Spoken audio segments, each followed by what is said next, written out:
Welcome back to GMA. That is a scene from the wonderful new hit series of the holiday season, Bridgerton. The historical romance from Shonda Rhimes follows the world of London's high society in the early 1800s. And this morning we are joined by two of the stars, Jonathan Bailey and Nicola Coughlan. Good morning to you both. Thank you so much for being here.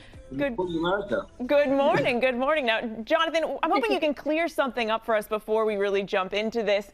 In addition to your amazing performance, one thing that really stands out about your character, Anthony, are those fabulous sideburns. I'm told those were actually real. Can you help clear this up for us? I have to say, I'm a little sad to see it looks like you've chopped those mutton chops. 32 years in the making. I really got attached to them, and I really tended to them. They were like my two little bonsai trees. I love it. It makes Elvis look like a pure amateur on the sideburns there.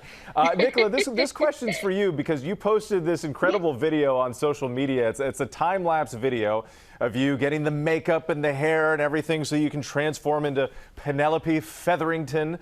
I understand that you get up at 4:45 in the morning, or that's when you're picked up and the process begins. Yeah. How long do you actually sit in that chair?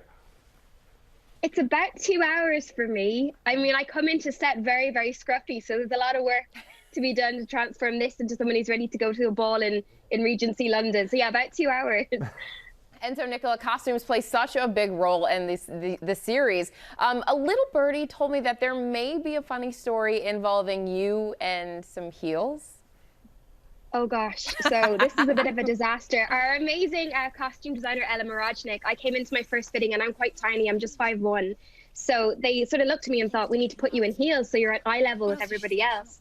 And I sort of agreed, just trying to be, you know, amenable and, you know, a nice actor. And then arrived on set on the first day and fell over 3 times in the heels.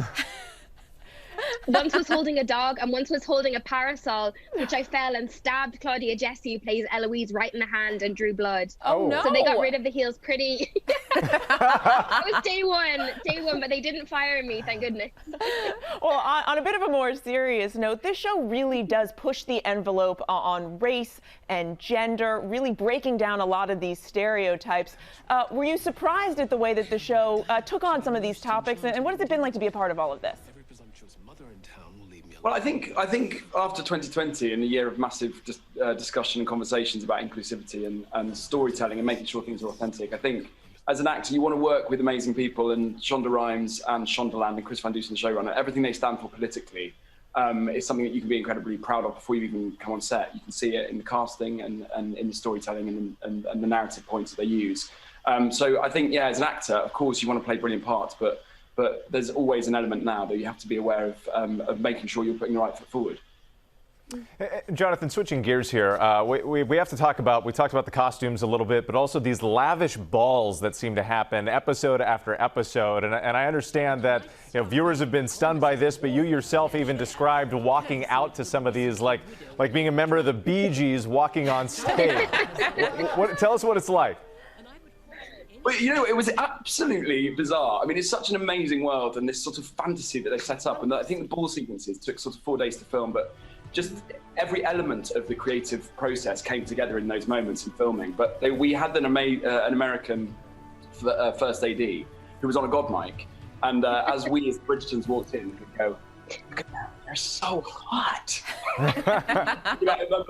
Like, she hasn't got a boyfriend. And they were encouraging people to react to the Bridgertons. And I just think if you have someone on a god mic throughout your normal life hyping you up like that, I think your head would just go.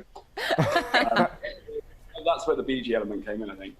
And so, Nicola, the series is narrated by a mysterious gossip columnist who goes by the name Lady Whistledown, who loves to uncover scandal. How did you react when you heard that none other than Julie Andrews would be voicing the part?